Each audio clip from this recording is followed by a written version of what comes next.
Assalamualaikum warahmatullahi wabarakatuh. Selamat pagi semuanya. Semoga dalam keadaan sehat walafiat dan tak kurang suatu apapun. Kami mengucapkan selamat bergabung di YPM, Yayasan Pendidikan Sosial dan Ma'arif. Nah, kali ini kami akan mengulas tentang ke-YPM-an. Namun, sebelum memulai MPLS kali ini, marilah kita membaca doa terlebih dahulu ya.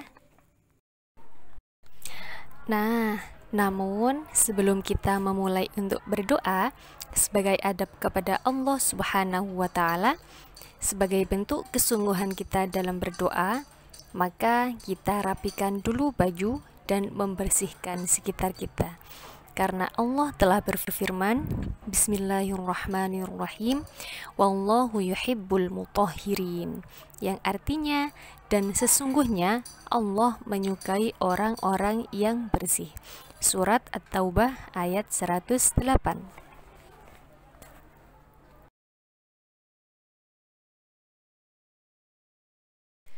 Bismillahirrahmanirrahim. Ala ma nawaina وعلى ما نوى السلف الصالح وإلى حضرة النبي المصطفى سيدنا محمد صلى الله عليه وسلم وجميع أزواجه وذريته بيته وأصحابه ثم إلى حضرة سلفنا الصالحون ثم إلى حضرة جميع مؤسس YPM sepanjang kullihim خصوصا إلى حضرة الشيخ منير هاشم لطيف لهم الفاتحة. أعوذ بالله من الشيطان الرجيم. بسم الله الرحمن الرحيم. الحمد لله رب العالمين الرحمن الرحيم مالك يوم الدين إياك نعبد وإياك نستعين اهدنا الصراط المستقيم صراط الذين أنعمت عليهم غير المغضوب عليهم ولا الضالين رب اغفر لي ولوالدي وللمؤمنين والمؤمنات آمين. بسم الله الرحمن الرحيم. اللهم يا من هو في علمه محيط ويا من هو في مجده منير ويا من هو في لطفه شريف يا حنان يا منان أكرمنا بنور الفهم وأخرجنا من ظلمات الوهم وارزقنا فهم النبيين وحفظ المرسلين وإلهام الملائكة المقربين برحمتك يا أرحم الراحمين. وصلى الله على سيدنا محمد وعلى آله وصحبه وسلم والحمد لله رب العالمين. بسم الله الرحمن الرحيم. رضيت بالله ربا وبالإسلام دينا وبمحمد نبيا ورسولا ربي زدني علما وارزقني فهما طيبا برحمتك يا أرحم الراحمين آمين يا رب العالمين.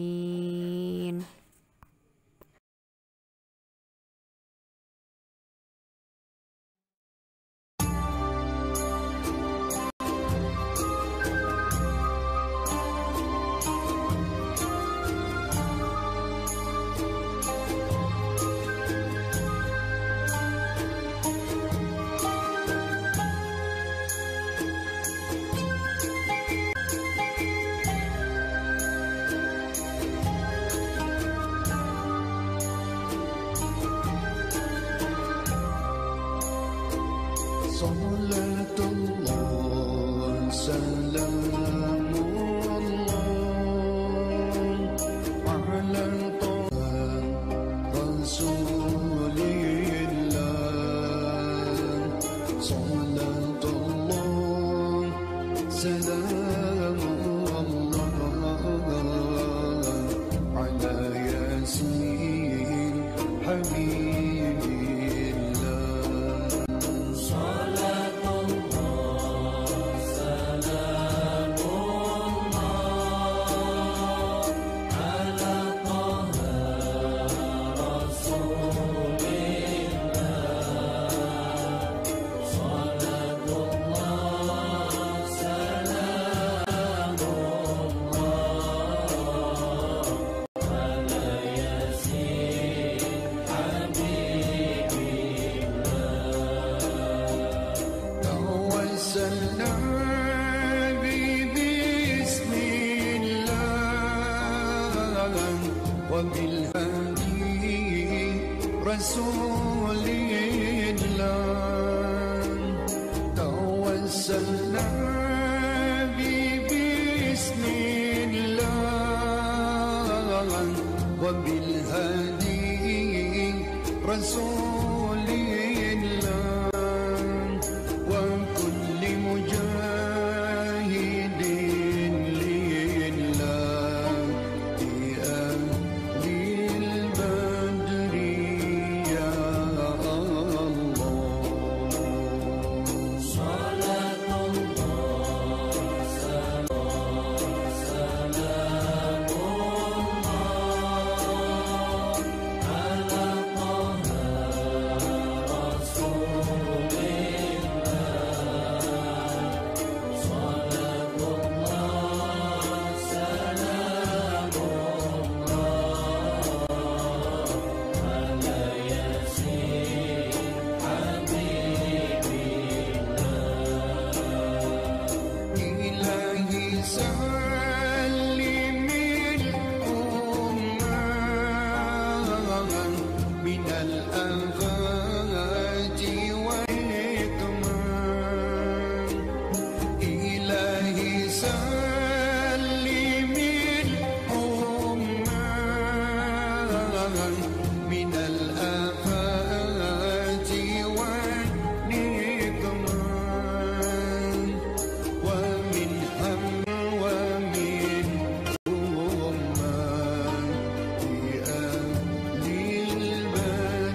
محمد طب القلوب ودوائها وعافية الأبدان وشفائها ونور الأبصار وضيائها وعلى آله وصحبه وسلم. اللهم صل على سيدنا محمد طب القلوب ودوائها وعافية الأبدان وشفائها ونور الأبصار وضيائها وعلى آله وصحبه وسلم. بشرى لنا نلنا المنى زل العنا وفرهنا والدهر أنجز وعده والبشر أضحى مولانا. بشرى لنا نلنا المنى زل العنا وفرهنا يا لمس طيبي باللقاء يا عين قري أعينا. هذا جمال المصطفى أنواره لاحت لنا. اللهم صل على سيدنا محمد طب القلوب ودوائها وعافية الأبدان وشفائها ونور الأبصار وضيائها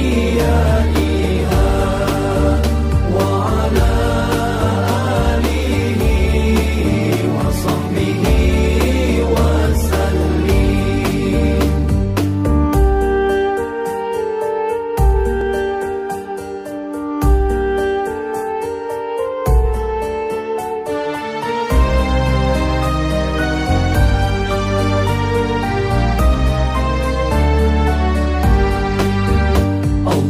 اللهم صل على سيدنا محمد طب القلوب ودوائها وعافية الأبدان وشفائها ونور الأبصار وضيائها وعلى آله وصحبه وسلم. اللهم صل على سيدنا محمد طب القلوب ودوائها وعافية الأبدان وشفائها ونور الأبصار وضيائها وعلى آله وصحبه وسلم. بشرى لنا نلنا المنى زال العنا وفى الغنى والدهر أنجز وعده والبشر أضحى مولانا. بشرى لنا نلنا المنى زال العنا وعفى الغنا يا نفس طيبي باللقاء يا عين قري أعينا هذا جمال المصطفى أنواره لاحت لنا اللهم صل على سيدنا محمد طب القلوب ودوائها وعافية الأبدان وشفائها ونور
YPM. YPM menjadi harapan bangsa. YPM membina kader bangsa untuk umat manusia. YPM membina untuk berjiwa Ahlus Sunnah wal Jamaah, berpilar ilmu, amal, takwa. Kenapa YPM menjadi harapan bangsa? Sebab generasi muda yang mampu mempertahankan bangsa Indonesia adalah generasi muda yang memiliki nilai-nilai luhur bangsa Indonesia, yaitu peduli pada sesama, sesuai dengan lirik Bina Kader Bangsa untuk Umat Manusia. Dan apabila kita hubungkan dengan nilai-nilai utama di YPM adalah khairun nas anfa'uhum linnas, sebaik-baik manusia adalah yang paling bermanfaat bagi orang lain.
Visi dan misi YPM. Visi terselenggaranya suatu lembaga pendidikan yang bernafaskan Islam menurut faham Ahlus Sunnah wal Jamaah An-Nahdiyah dan berwawasan kebangsaan yang dikelola secara modern dan profesional. Dari visi YPM tampak bahwa YPM adalah institusi di bawah naungan NU yang bertujuan untuk mewujudkan tujuan berdirinya NU. Misi mewujudkan suatu wahana dan sentral pengembangan studi ilmu-ilmu keislaman dan umum secara profesional dan komprehensif yang mampu mencetak insan muslim yang memiliki integritas keilmuan dan berakhlakul karimah. Dari misi YPM dapat dipahami bahwa pendidikan di YPM dipersiapkan untuk generasi pembangunan bangsa yang akan siap menjadi pemimpin untuk kemajuan bangsa Indonesia. Nilai-nilai YPM mengembangkan nilai-nilai sebagai berikut: kedisiplinan dan ketertiban dalam bentuk tertib seragam, tepat waktu jam masuk, taat aturan. kesopanan dalam bentuk berjabat tangan dengan Bapak Ibu guru, kejujuran dalam bentuk UN mandiri, kesetiakawanan dalam bertakziah dan tahlil untuk teman yang berduka cita, kemandirian dalam bentuk kegiatan perkemahan pramuka, kreativitas dalam bentuk pembekalan berbagai keterampilan ekstrakurikuler, peningkatan mutu dan pelayanan dalam bentuk peningkatan mutu lembaga tampak dari status akreditasi, intensitas keagamaan dalam bentuk tuntas KPI dan kewajiban mampu membaca Al-Quran, selalu memohon kepada Allah Subhanahu wa Ta'ala melalui kegiatan istighatsah bulanan dan qiyamul lail.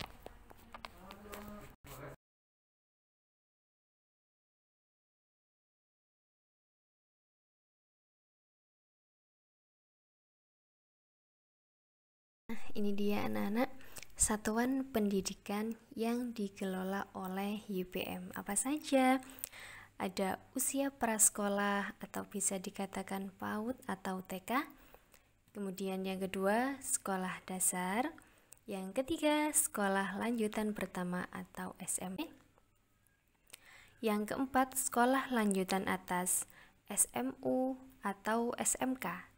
Kemudian ada juga perguruan tinggi dan pelatihan kerja serta bimbingan.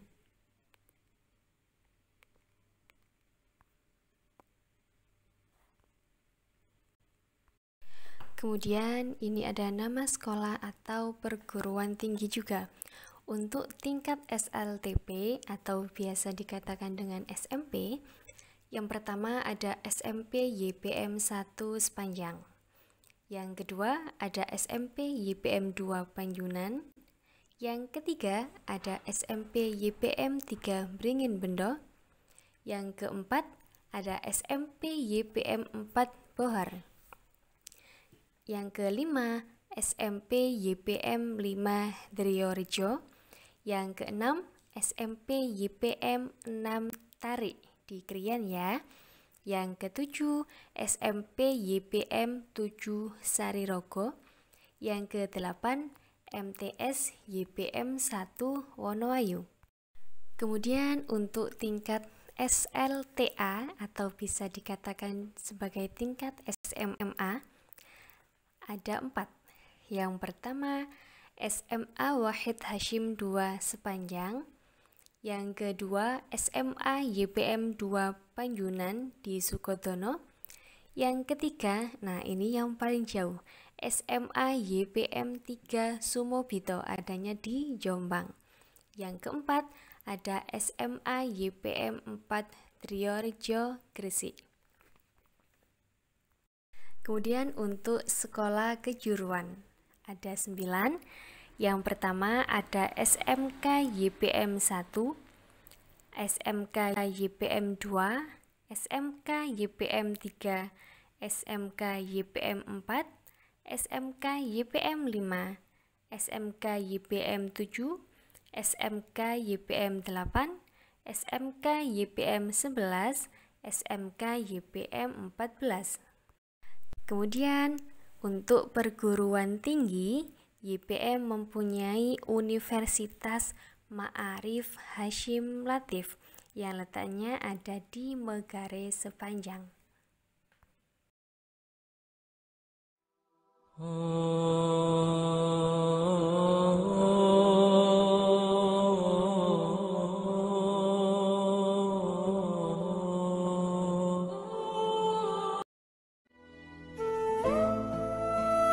Kiai Haji Munir Hasyim Latif dilahirkan di Jombang pada tahun 1928. Beliau merupakan putra keempat dari 8 bersaudara. Sejak usia 8 tahun, beliau sudah menjalani kehidupan sehari-harinya di pondok pesantren Seblak Tebuireng Jombang, yang pada waktu itu diasuh oleh Kiai Haji Mahfud dan sekaligus menjadi santri dari pendiri NU, yakni Kiai Haji Hasyim Asy'ari.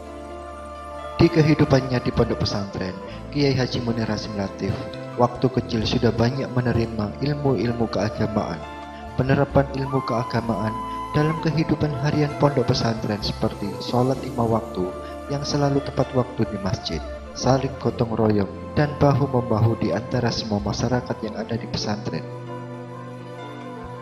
Kebiasaan sehari-harinya seperti merawat ternak, merawat sawah, juga melengkapi dan memperbaiki fasilitas pondok dan desa. Selain itu, setiap santri saling bekerja sama untuk bisa memenuhi kebutuhan harian seperti bergiliran untuk memasak, sebab santri pada zaman itu hanya membawa bekal beras untuk digunakan selama tinggal di pondok pesantren. Hingga pada usia 15 tahun, beliau dipercaya menjadi lurah pondok yang bertanggung jawab terhadap ketertiban, kebersihan, pembinaan, dan keamanan pondok, sekaligus ikut membantu mengajar santri-santri muda. Hari berganti hari, bulan berganti bulan, tahun berganti tahun, hingga akhirnya sudah 8 tahun Kiai Haji Munir Hasim Latif menimba ilmu di lingkungan pondok pesantren Tebuireng hingga usia 16 tahun. Pada tahun 1944, Kiai Haji Munir Hasim Latif yang waktu itu masih berusia sekitar 16 tahun sudah diberikan kepercayaan untuk mewakili kabupaten dalam rangka mengikuti pelatihan militer se-Indonesia yang diselenggarakan di Jawa Barat.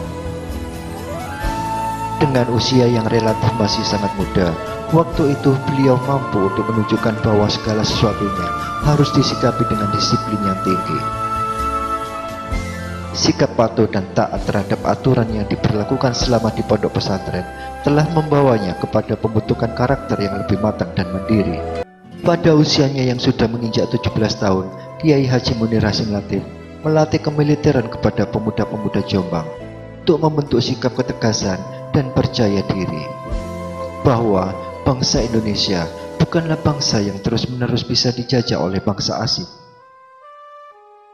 Rasa peduli sosial yang tinggi yang diiringi dengan sikap tanggung jawab yang besar dan selalu kerja keras yang ditunjukkan oleh Kiai Haji Munir Hasim Latif telah membuka pikiran dan kesadaran para pemuda lainnya untuk ikut secara bersama-sama dan bergotong royong untuk membentuk suatu kekuatan dalam membantu melawan penjajah. Dan pada akhirnya terbentuklah pasukan yang menjadi salah satu bagian dari pasukan Hizbullah. Dengan kegigihannya, Kiai Haji Munir Hasim Latif yang waktu itu berusia 20 tahun diberikan kemampuan untuk memimpin Komando Kompi Batalion Munasir dan dikenal dengan sebutan Batalion Condromowo. Kompi Batalion Condromowo di bawah komando Kiai Haji Munir Hasim Latif mempunyai tekad dan semangat yang tinggi dalam perjuangannya membela negara dan bangsa untuk mengusir penjajah dari tanah air. Semangat untuk jihad melawan penjajah ditunjukkan oleh pasukan Condromowo mulai dari Jombang hingga sampai pada pertempuran 10 November di Surabaya.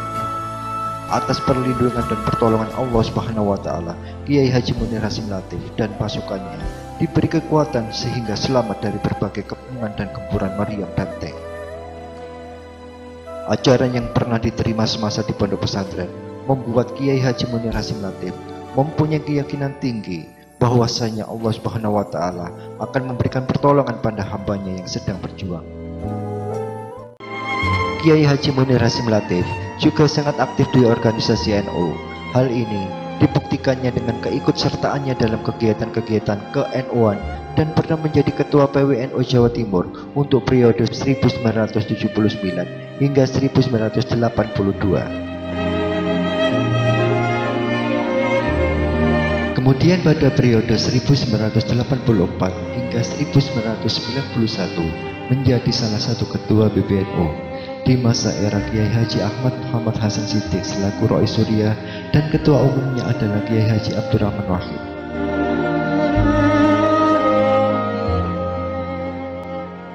Kemudian pada periode 1992 hingga 1999 masih menjadi salah satu ketua PBNU di masa era Kiai Haji Muhammad Ilyas Ruqyat selaku Rois Suriah dan ketua umumnya masih Kiai Haji Abdurrahman Wahid.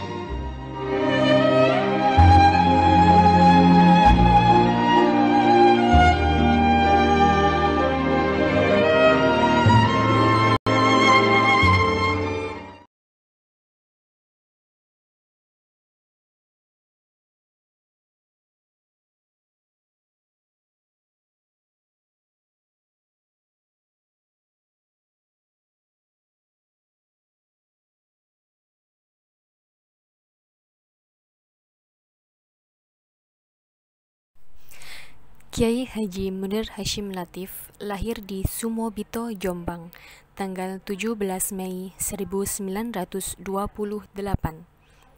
Beliau merupakan tokoh masyarakat yang terkenal di sepanjang Taman Sidoarjo. Kiai Haji Munir Hashim Latif merupakan mantan Laskar Pejuang Hizbullah. Kemudian beliau menjadi anggota TNI setelah kemerdekaan Republik Indonesia. Puncak karirnya yaitu sebagai anggota DPR pada masa Orde Lama.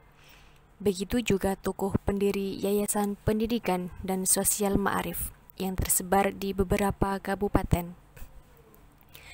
Kiai Haji Munir Hashim Latif pernah menempuh pendidikan di pesantren Tebu Ireng yang didirikan oleh Hadratus Syekh Kiai Haji Hasyim Asy'ari.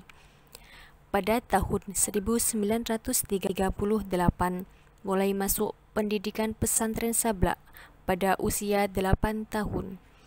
Salah satu bagian dari pesantren Tebu Ireng yang terletak sekitar 3 km sebelah utara Tebu Ireng. Pengasuhnya yakni Kiai Haji Mahfud Anwar, seorang falaknya NU.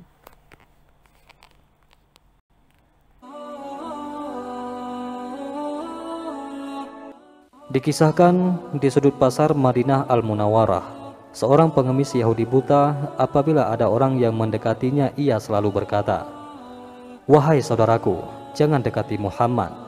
Dia itu orang gila, dia itu pembohong, dia itu tukang sihir. Apabila kalian mendekatinya, kalian akan dipengaruhinya." Hari demi hari pengemis Yahudi buta itu selalu mencela Rasulullah. Kejadian itu terus berlangsung di pojok pasar Madinah.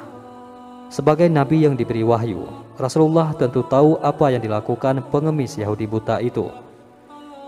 Setiap pagi Rasulullah SAW mendatanginya dengan membawa makanan, dan tanpa berkata sepatah kata pun, Rasulullah menyuapi makanan yang dibawanya kepada pengemis itu. Saat Rasulullah menyuapinya, si pengemis Yahudi itu tetap berpesan agar tidak mendekati orang yang bernama Muhammad. Rasulullah SAW menyuapi pengemis Yahudi itu hingga menjelang beliau wafat. Setelah kewafatan Rasulullah, tidak ada lagi orang yang membawakan makanan kepada pengemis Yahudi buta itu. Suatu hari sahabat Nabi, yakni Abu Bakar radhiyallahu an, berkunjung ke rumah putrinya Aisyah radhiyallahu an, yang juga istri Rasulullah SAW. Beliau bertanya kepada putrinya, "Anakku, adakah sunnah kekasihku, yakni Nabi Muhammad, yang belum aku kerjakan?" Aisyah menjawab ayahnya, "Wahai ayah, engkau adalah seorang ahli sunnah. Hampir tidak ada satu sunnah pun yang belum ayah lakukan, kecuali satu sunnah saja." "Apa itu?" tanya Abu Bakar radhiyallahu an. Setiap pagi Rasulullah SAW selalu pergi ke ujung pasar dengan membawakan makanan untuk seorang pengemis Yahudi buta yang berada di sana, kata Siti Aisyah. Keesokan harinya, Abu Bakar pergi ke pasar dengan membawa makanan untuk diberikannya kepada pengemis itu. Abu Bakar mendatangi pengemis itu dan memberikan makanan itu kepadanya. Ketika Abu Bakar mulai menyuapinya, si pengemis marah sambil berteriak, "Siapakah kamu?" Abu Bakar menjawab, "Aku orang biasa." "Bukan, engkau bukan orang yang biasa mendatangiku," jawab si pengemis buta itu. "Apabila ia datang kepadaku, tangan ini tidak susah memegang dan mulut ini tidak susah untuk mengunyah. Orang yang biasa mendatangiku itu selalu menyuapiku, tapi terlebih dahulu dihaluskannya makanan itu, setelah itu ia berikan kepadaku." Kata pengemis itu melanjutkan perkataannya. Abu Bakar tidak dapat menahan air matanya. Ia menangis sambil berkata kepada pengemis itu, "Aku memang bukan orang yang biasa datang kepadamu. Aku adalah salah seorang dari sahabatnya. Orang yang mulia itu telah tiada. Ia adalah Muhammad Rasulullah SAW." Setelah pengemis itu mendengar cerita Abu Bakar, ia pun menangis sedih dan kemudian berkata, "Benarkah demikian?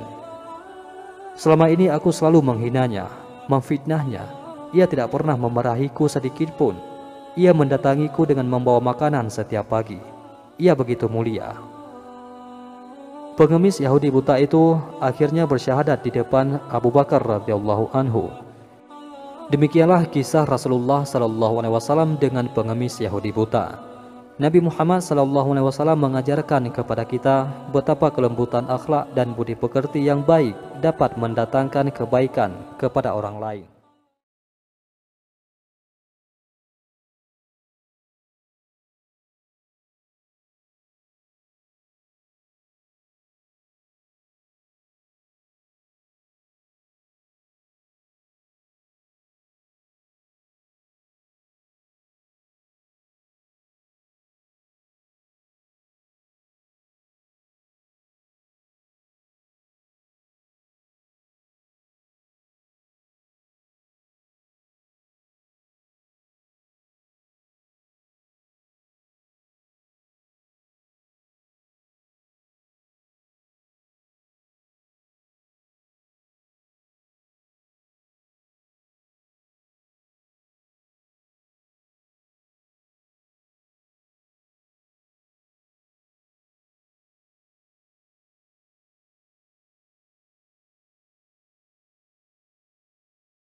Nah, itulah tadi materi ke YPM-an.